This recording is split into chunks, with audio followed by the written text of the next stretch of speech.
Iran से मिले ceasefire प्रस्ताव पर ट्रंप भड़के हुए हैं और उन्होंने ईरान को धमकी दे दी है कि युद्ध में जो नहीं होना चाहिए था वही होगा। ट्रंप ने ईरान के प्रस्ताव को कचरा कहकर खारिज कर दिया। इधर ईरान ने ट्रंप के बयान के बाद 12 देशों से बदला लेने का ऐलान कर दिया है। ईरान के कमांडर इब्राहिम रेजाई ने परमाणु हथियार ग्रेड यूरेनियम बनाने की चेतावनी दे डाली है, जिसके बाद अमेरिका ने परमाणु पनडुब्बी को खाड़ी में भेज दिया।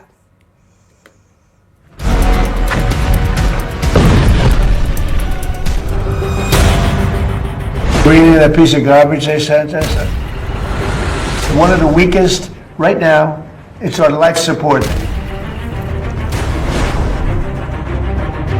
ट्रंप जितने गुस्से में हैं, उतने ही क्रोध में उनके बयान को सुनने के बाद अमेरिका के वॉर कमांडर आ चुके हैं। सुप्रीम लीडर मुस्तफा की कोर टीम ने ट्रंप के भड़काऊ बयान के जवाब में धमकी दी कि अमेरिका ईरान को एटम बम बनाने के लिए उकसा रहा है। ईरानी संसद की कमीशन की प्रवक्ता इब्राहिम रेजाई ने ऐलान किया कि अमेरिका इजराइल ने अगर अब हमले की गलती की तो ईरान को एटमी प्रोग्राम फुल फोर्स में शुरू करने से कोई नहीं रोक पाएगा। ट्रंप को loud and clear message, Khamenei करेंगे 90% यूरेनियम संवर्धन। 90% संवर्धित यूरेनियम से बनता है एटम बम। अभी ईरान के पास 60% शुद्धता का यूरेनियम, मतलब केवल 30% का इजाफा, और फिर ईरान करने लगेगा एटमी धमाका। ट्रंप और नेतन्याहू के ताजा बयान से ईरान वॉर मोड में आ चुका है। नेतन्याहू ने 60 मिनट लंबे इंटरव्यू में ईरान पर होने वाले हमलों की टाइमलाइन साझा की। नेतन्याहू ने इंटरव्यू में बताया कि खाड़ी युद्ध कब तक नहीं रुकेगा। इजराइल की तरफ से ऐलान हुआ कि युद्ध रुकने की शर्त ईरान के एटमी प्रोग्राम की सफाई पर ही पूरी हो सकती है। नेतन्याहू ने यह भी साफ कर दिया कि हिजबुल्ला का खात्मा भी उनके लिए उतना ही अहम है जितना ईरान का atom bomb. Is it possible, Mr. Prime Minister, that the war with Iran could end, but the war with Hezbollah could continue? That these would be separate and divergent battlefields? They should be. What Iran would like to do is to say, no, you know, if we achieve a ceasefire here, we want a ceasefire They do, yeah. Clearly. You know why? Because they want Hezbollah to stay there and continue to torture Lebanon, continue to hold its people hostage, and continue Will you accept that? No. Israel के हमले Lebanon में जारी हैं। Israel ने Iraq front active कर रखा है, इसलिए अब ईरान ने भी सीज फायर की कोशिशों को साइड में रखकर युद्ध पर अपना पूरा जोर लगा दिया है। 37 दिनों में 2000 हमलों से ईरान ने जब 12 देशों को दहलाया, तब अमेरिका ने सीज फायर किया। अब फिर से ईरान ने दुश्मन को डबल ताकत यानी 4000 हमलों से तबाह कर डालने की तैयारी कर ली है। ईरान का वॉर प्लान इतना फुल प्रूफ है कि अब की बार युद्ध का फैसला एक हफ्ते में हो सकता है। ईरानी संसद स्पीकर मोहम्मद बागेर कालीबाफ ने रेवोल्यूशनरी हमलों का ट्रेलर जारी किया। कालीबाफ ने कहा कि सीज फायर टूटने के साथ आधा दर्जन खाड़ी देशों में कोहराम मचना फाइनल है। ईरान दावा कर रहा है कि अमेरिका को अब खाड़ी से खदेड़ने तक हमला होगा। इसके लिए ईरान ने हथियार गोदाम के सभी तहखाने खोल दिए। ईरान की फास्ट बोट एक्शन में है। ईरान ने हवाई हमलों से बचने का बंदोबस्त भी कर लिया है। ईरान को ट्रंप के अगले एक्शन की भनक लग चुकी है। ईरान ने दावा किया कि उसने अमेरिका से किसी तरह की कोई रियायत नहीं मांगी। ट्रंप के भेजे सीज फायर प्रस्ताव में ईरान ने अपने अधिकारों की बात कही, जिसे ट्रंप ने कचरा कहकर मुस्तफा खामेनेई को गुस्सा दिला दिया है।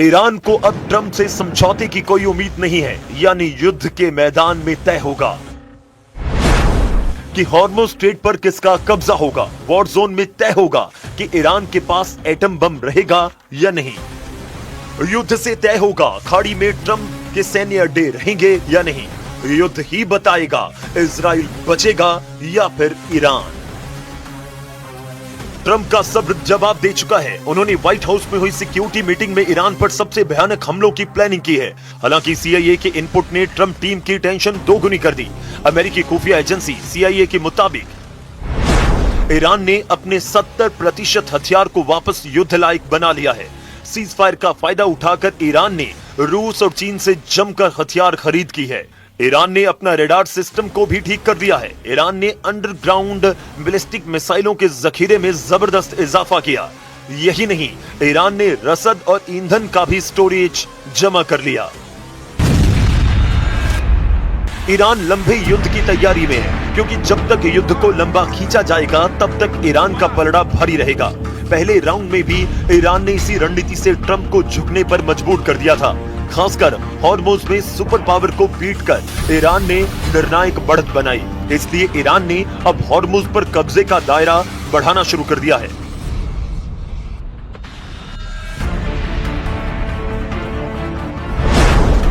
पहले ईरान हॉर्मुज को हेंगम आइलैंड के आसपास इलाके तक मानता था, मगर अब रेवोल्यूशनरी नेवी ने हॉर्मुज की हद में जस्क और सिरी के तटों को भी शामिल कर लिया। रणनीतिक लिहाज से अहम इन तटों पर ईरान ने निगरानी और हथियारों की तैनाती शुरू कर दी। हॉर्मुज में मजबूत नाकाबंदी के लिए डॉल्फिन नाम की 16 छोटी पनडुब्बियों को ईरान ने उतार दिया है।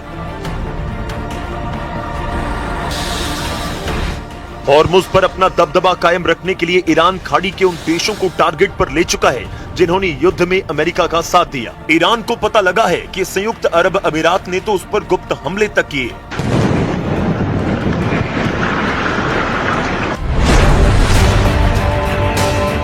अमेरिकी अखबार वॉल स्ट्रीट जर्नल की रिपोर्ट में बड़ा दावा किया गया। रिपोर्ट के मुताबिक संयुक्त अरब अमीरात ने चुपचाप ईरान के अंदर कई सैन्य हमले किए। रिपोर्ट के मुताबिक अप्रैल 2026 में ईरान के लावन द्वीप की ऑयल रिफाइनरी पर यूएई ने हमला किया था। बताया गया है कि ईरान की तरफ से यूएई के एयरपोर्ट, बंदरगाह और ऊर्जा ठिकानों पर हुए मिसाइल और ड्रोन हमलों का बदला लेने के लिए यूएई ने अटैक किया था। यूएई ने ईरान पर जंगी जेट से मिसाइलों की बौछार की थी। ईरान ने अपने दुश्मनों की लिस्ट बना ली है। ईरान अब किसी को बख्शने के मूड में नहीं। खासकर ट्रंप जब चीन में होंगे तब ईरान गेम चेंजर हमलों की शुरुआत कर सकता है। 13 से 15 मई की यह तारीख ट्रंप के होश उड़ाने वाली हो सकती है, क्योंकि चीन में ईरान ने अपना गेम पहले से सेट कर लिया, जिससे ट्रंप को बीजिंग में भी झटका लगने के पूरे आसार बन गए हैं। The war in Iran is also on the agenda, with Washington urging China to use its influence over Tehran. But overall, analysts don't expect any major breakthroughs at the end of the summit. चीन ने युद्ध में खुलकर Iran का साथ दिया। Iran को चीन से हथियार मिले हैं, टेक्नोलॉजी मिली है। चाइनीज पावर से ईरान ने ट्रंप के जंगी बेड़ों को खदेड़ा है। उसी चीन से ट्रंप ईरान युद्ध से बचने का नुस्खा मांगने पहुंचे हैं। इसलिए अमेरिका के बैकफुट पर होने की अटकलें लगाई जाने लगी।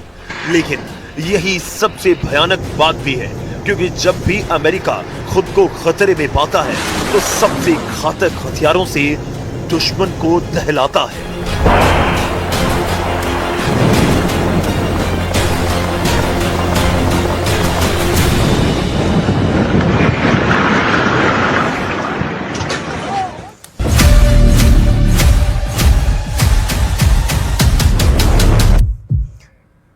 और पुतिन के युद्ध खत्म करने के दावे के बीच यूक्रेन ने रूस पर ड्रोन हमले का आरोप लगा दिया है। यूक्रेन ने मॉस्को की तरफ से 200 से अधिक ड्रोन हमले की बात कही है। जेलेंस्की का आरोप है कि विक्ट्री डे परेड से पहले और बाद में भी रूस ने हजारों बार सीज फायर का उल्लंघन किया।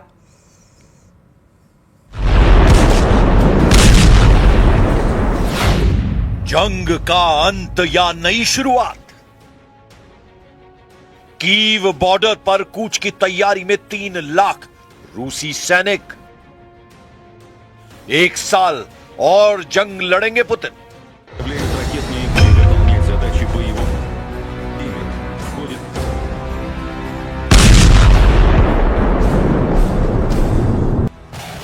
युद्ध की दुनिया की समझ रखने वाले इस तस्वीर को तेजी से वायरल कर रहे हैं।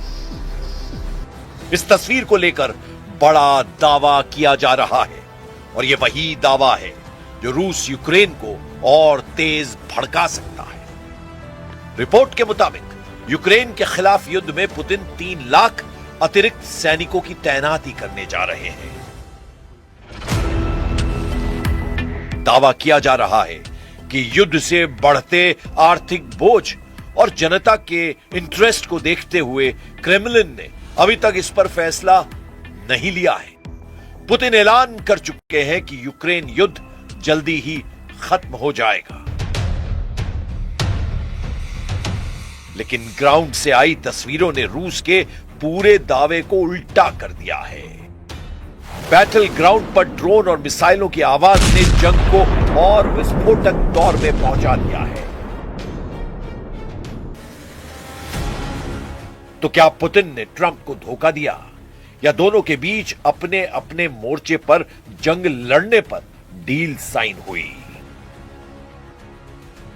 रूस की विक्ट्री डे परेड से पहले अमेरिका के प्रेसिडेंट डोनाल्ड ट्रंप ने रूस और यूक्रेन में 72 घंटे के सीज फायर का दावा किया। इसे उन्होंने युद्ध खत्म करने की दिशा में पहला कदम बताया, लेकिन जंग ना मॉस्को में विक्ट्री डे परेड से पहले खत्म हुई ना उसके बाद रुकी।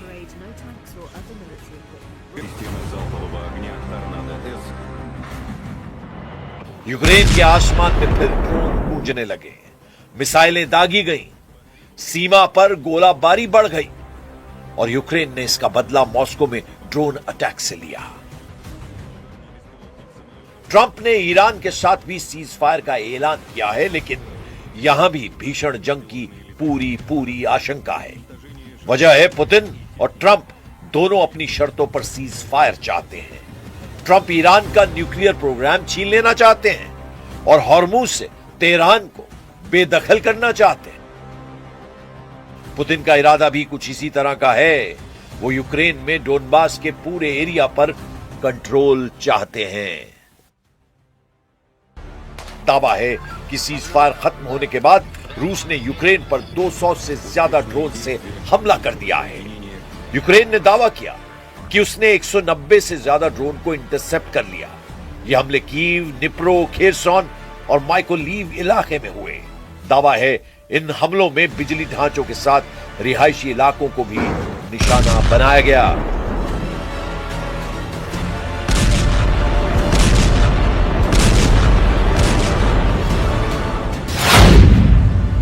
पुतिन का इरादा कुछ नेतन्याहू के प्लान की तरह है।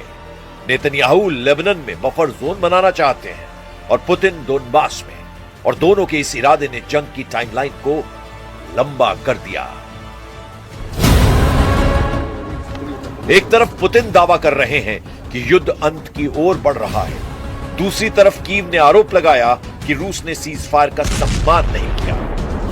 तो मॉस्को ने जवाब दिया कि यूक्रेन ने हमला किया तो पलटवार हुआ। कि क्या ट्रंप का सीज फायर सिर्फ एक राजनीतिक शो था? क्या पुतिन ने दुनिया को शांति का सपना दिखाकर फिर युद्ध शुरू कर दिया? या फिर दोनों देश अब शांति नहीं, आखिरी निर्णायक लड़ाई चाहते हैं? На фронті не було тиші, були бойові дії. Ми все це зафіксували, безумовно. Бачимо і те, що Росія не має наміру цю війну завершити. Ми готуємось до нових атак, на жаль. Але мир повинен бути. Ми працюємо саме на це. Захист України, незалежність України, безпека для наших людей – це найважливіше.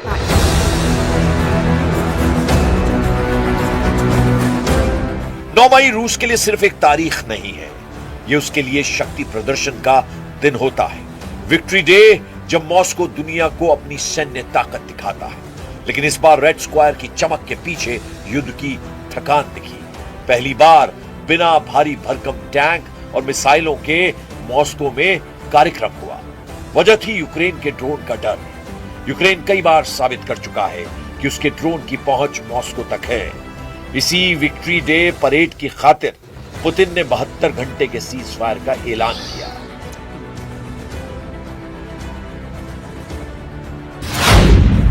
सीज फायर का मकसद था विक्ट्री डे के दौरान तनाव कम करना और बातचीत के लिए माहौल बनाना। इसी दौरान दोनों देशों ने कैदियों की अदला बदली भी की। कई सैनिक अपने घर लौटे और परिवारों ने राहत की सांस ली। दुनिया को लगा कि शायद 4 साल से चल रही जंग का अंत हो सकता है। लेकिन जमीन पर कहानी कुछ और थी, क्योंकि सीज फायर वाली डील कागजों पर थी और बॉर्डर पर गोलियां गूंज रही। Центр в зоне специальной военной операции достигает системы залпового огня «Торнадо-С». शहरों पर मिसाइलें बरस रही थी और ड्रोन अटैक हो रहे थे। ज़ेलेंस्की ने सीज फायर पर सवाल उठाए और कहा कि ऐसा नहीं हो सकता कि रूस जंग में छुट्टी मनाए और हमारे लोग मारे जाएं। Ми будемо діяти абсолютно дзеркально. Сьогодні вони почали добу з обстрілів на фронті. Була штурмова активність, застосовуються дрони. Вчора вони завдавали ще більше повітряних ударів. Були наші дзеркальні відповіді. А завтрашній день залежить від того, що ми почуємо сьогодні. ग्राउंड रियलिटी बेहद जटिल है। यूक्रेन के पलटवार ने रूस के मिशन को झटका दे दिया है। रूस ने पिछले महीने यूक्रेन के कुछ छोटे इलाकों में बढ़त हासिल की, लेकिन रिपोर्ट में दावा किया गया कि मॉस्को ब्रिगेड की रफ्तार बहुत धीमी पड़ गई है और इसके पीछे वजह है लंबा युद्ध और वॉरफेयर स्ट्रैटेजी में बड़ा बदलाव। यूक्रेन को लगातार पश्चिमी हथियारों की मदद मिल रही है और यूक्रेन अपनी जंग को एआई बेस्ड ड्रोन वॉरफेयर में बदल रहा है। ड्रोन अब इस युद्ध का सबसे बड़ा हथियार बन चुके हैं। जंग में अब टैंक कम दिख रहे हैं, लेकिन आसमान किलर मशीन से भर रहे हैं। लेकिन दोनों देशों की चुनौती अलग अलग है। रूस सैनिकों की कमी से जूझ रहा है और यूक्रेन के इंफ्रास्ट्रक्चर तबाह हो रहे हैं। दोनों देशों की अर्थव्यवस्था पर भी भारी दबाव है, लेकिन कोई भी पीछे हटने को तैयार नहीं है।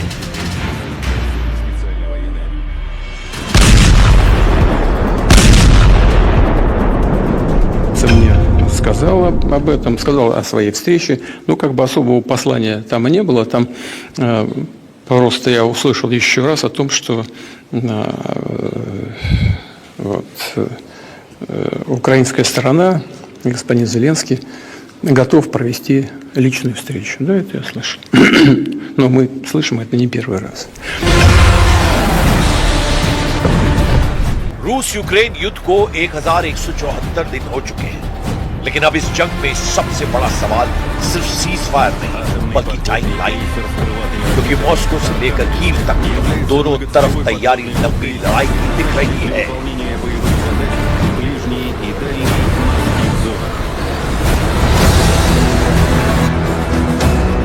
रिपोर्ट में दावा है कि युद्ध में अब तक रूस को 3,52,000 से ज्यादा सैनिकों का नुकसान हुआ है, जबकि यूक्रेन के 1,40,000 से ज्यादा सैनिक या तो घायल हुए हैं या मारे गए हैं। युद्ध की शुरुआत में रूस ने यूक्रेन के 27% से ज्यादा हिस्सों पर कब्जा कर लिया था, लेकिन अब उसका कंट्रोल सिर्फ 20% पर रह गया है। 2026 में यूक्रेन फिर से अपने इलाकों को वापस छीन रहा है, जिससे रूस की रफ्तार बहुत धीमी हो गई है। सबसे बड़ा डर यह है कि अगर बातचीत पूरी तरह फेल हुई तो आने वाले महीनों में रूस बड़ा युद्ध शुरू कर सकता है और यूक्रेन मॉस्को के अंदर तक ड्रोन हमले तेज कर सकता है। ऐसे में ट्रंप का सीज फायर प्लान इतिहास में शांति की कोशिश के तौर पर याद होगा या एक फेल पॉलिटिकल एक्सपेरिमेंट, इसका फैसला अब तक